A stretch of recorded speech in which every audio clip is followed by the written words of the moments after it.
waxaan ku fadhinaa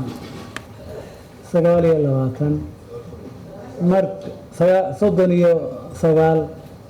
marka aniga laga reebo 38 xubnood ayaa fadhida 38 way ansixiyeen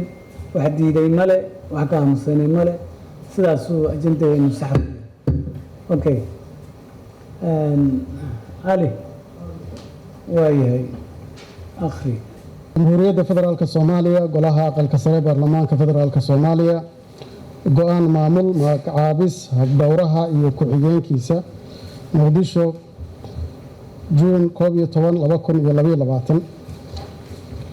gudoomiyaha golaha aqalka sare markuu arkay qodobka 6 farqada 2 ee xeer hoosaadka golaha aqalka sare oo dhigaya in xafiiska habdhowrka golaha aqalka sare uu ka kooban yahay habdhowraha iyo ku-xigeenkiisa markuu arkay qodobka 6 farqada 3 ee xeer hoosaadka golaha aqalka sare oo xeerinaya in gudoomiyaha golaha aqalka sare uu magacaabo habdhowraha iyo ku-xigeenkiisa isagoo la tashaday ku-xigeenadiisa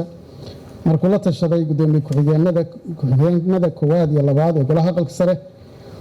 wuxuu guddoonsaday qodobada soo socda qodobka koowaad magacaabista habdhowraha iyo ku-xigeenkiisa wuxuu xubnaha sharafta leh ee hoos ku xusan u magacaabay jagada mid kasta ku hor qoran 1 senator zamzam ibraahim cali wuxuu magacaabay habdhowraha golaha 2 senator fartuun cabdulqaadir faarax wuxuu magacaabay ku-xigeenka habdhowraha golaha qodobka 2 dhammaystirka tallaabooyinka maamulka xogayaha guud ee golaha aqalka sare waxaa la farayaa inuu ka guto waajibaadka kaga aadan go-aankan maamul qodobka 3 dhaqangalka go-aanka wuxuu dhaqangelayaa marka uu saxiixo gudoomiyaha golaha aqalka sare uuna ansixiyo fadhiga guud ee golaha aqalka sare waxaa saxiixay senator cabdi xaashi cabdulaahi gudoomiyaha golaha aqalka sare baarlamaanka federaalka soomaaliya saadkan ma ogoshahay inay ku shaqayso su-aal la isweydiiyo ee mudnayd weeye hadday ogoshahay in verification lagu sameeyo amendment loo sameeyo la review gareeyo qodobadan wax lagu soo doortay ee halkan ku qoran qodobo aan isla wada ogol lahay ma yihiin marka hore yes gan baan wax ku dooran karnaa ma waxaan rabnaa in habdhowrayaasha ay noqdaan dad lasoo magacaabo mise waxaan rabnaa dad feer iyo cadaalad looga dhex doorto aqalkeena oo 54 markaas aanu gacanta u taagno mise waxaan rabnaa in sidaan inta loo soo magacaabo lasoo saxiixo already ay saxiixan tahay warqadii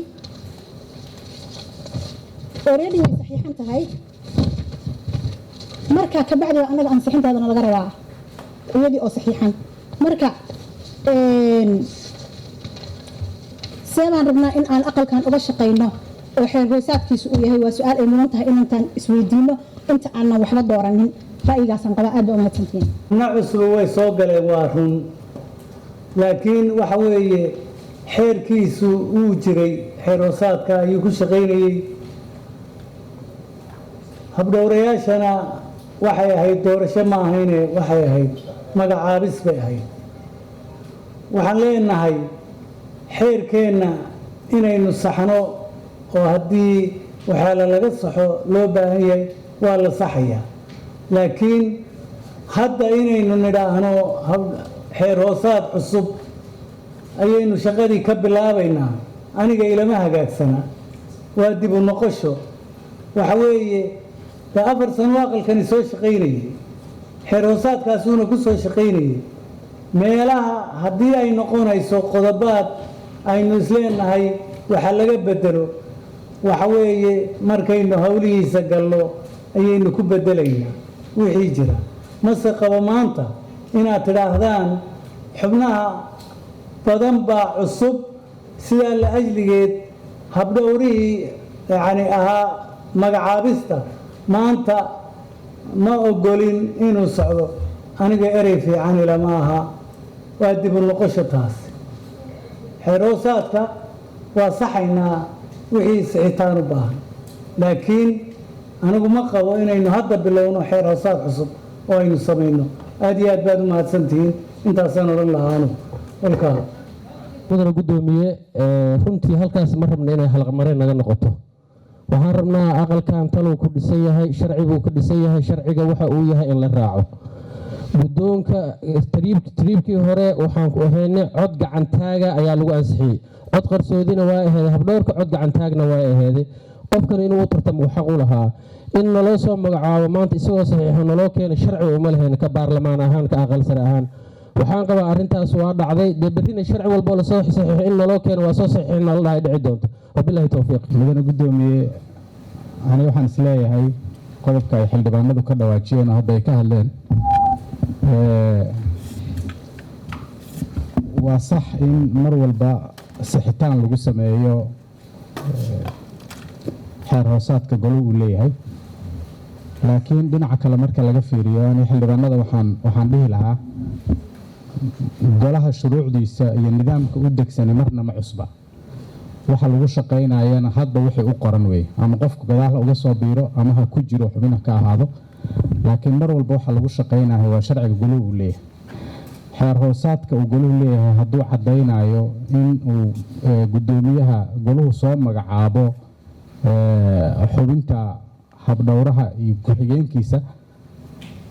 xaq waxaanu leenahay haddii loo arkay inay dhaliili ku jirto in sharciga dib loo saxo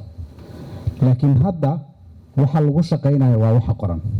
sida qoran hadday awoodda siinaysa guddoomiyuhu inuu soo magacaabo xubintaas ani golaha shacabkan ka mid ahaa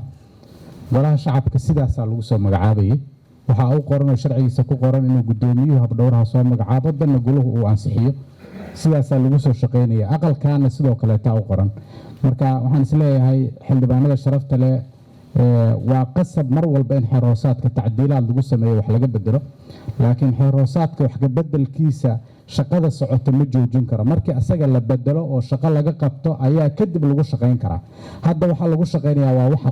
waxa qoran sida hadda la sameeyey ayay sheegaysaa oo naloo akhriyo qodobadii sharciga ahaa ee waafaqsan marka waxaan isleeyahay aan hadda qaabka naloo soo jeediyey oo sharcigu sheegay aan waafaqno raacno kadibna dee sharciga iyo xeerhoosaadka ani waxaan aaminsanahay in wax laga bedelaa waxay u baahan tahay horta guddiyadii inay dhismaan leanna guddiyaa jira xeerhoosaadka iyo sharciga qaabilsanaa jira guddigaas marka la dhiso kadib ayuu tacdiilaad isaga soo jeedin karaa oo golaha hor keeni karaa marka ayaa niqaash iyo dooda ka imaan kartaa kadibaa la ansixin karaa waqtigay qaadanaysaa marka in xeerhoosaadkii tacdiilaad lagu sameeyo marka maadaama shaqada habdhowrkuna shaqo hadda taagan oo ay tahay hadda in la qabto u baahan oo dee golahu u baahan yahay habdhowrka guddoonka golahu ka mid yahay marka golihii dhismihiisii baan ku jirnaa weli oo maadaama guddoomiyihii iyo ku-xigeenadiisii la doortay in habdhowrkiina lagu dhammaystiro oo ay ka mid noqdaan guddoonkii sidaas wey marka ana waxaan isleeyahay hadda sida sharciga ahi waa sida noo taala hadday dhaliil leedahay aan xeer hoosaadkeenna guddigii ku shaqada lahaa u dhisno kadib isagu ha noo keeno tacdiilaadkeeda kadibna halkaa aan ka bedelna waa mahadsantihiin ognahay in xubno badani ay aqalkan ku cusub yihiin waxaan ku talagalnay in yacni waxoogaa workshop oo ah xeer hoosaadka ayaan ku talagalnay in la qabto oo kolkaas sidii uu cabdixakiim sheegaya dabcan waxa weeye inaynu saxno xeer hoosaadkeenna wuxuu u baahan yahay dee guddigii xeer hoosaadku inuu dhismo waa arrin dambe oo kolba la keenayo laakiin hadda kolley waxaan ku talagalnay in yacni shaqo yar oo ah in la akhriyo xeer hoosaadkii oo kolkaas halkaas dadka inta cusubi yacni xeer hoosaadkii ay waxoogaa laga siiyo bal qodob waliba yacni waxtarkiisa iyo waxqabadkiisa waan ku talagalnay laakiin xeer hoosaadka aynu saxnaa wuxuu u baahan yahay in aynu guddiyadeenii dhisno oo jiro guddigii xeer hoosaadka oo kolkaana shir kastoo aynu gelayno waxaa ka imanaya waxyaalo la garan karo oo dee kolkuu qof fikir soo jeediyo in lagu saxo kolkaas saasaan ku talagelaynaa hadda waxaan filayaa arrintan in yar waxaynu dib inoogu celisay waxaan saxaynaa ereyga madaxa dhowraha inkastoo uuna xeer hoosaadkaynu qoraynin yani laakiin habdhowrun buu leeyahay habdhowraha kolka laakiin waa madaxiyo ku-xigeen intaana waa ku saxaynaa aad iyo aad baad mahadsantihiin waxaan filayaa su-aal kale cid qabta miyaa jirta waxaynu ku fadhinaa 39 xubnood marka aniga layga reebo 37 haabay tiri way codaysay hal xubin waa ka aamustay diidmo male sidaa la ajligeed habraacayni sidaasuu ansax ku yahay aad iyo aad baad mahadsantihiin shirkeennuna waa inoo xidhan yahay mahadsanidin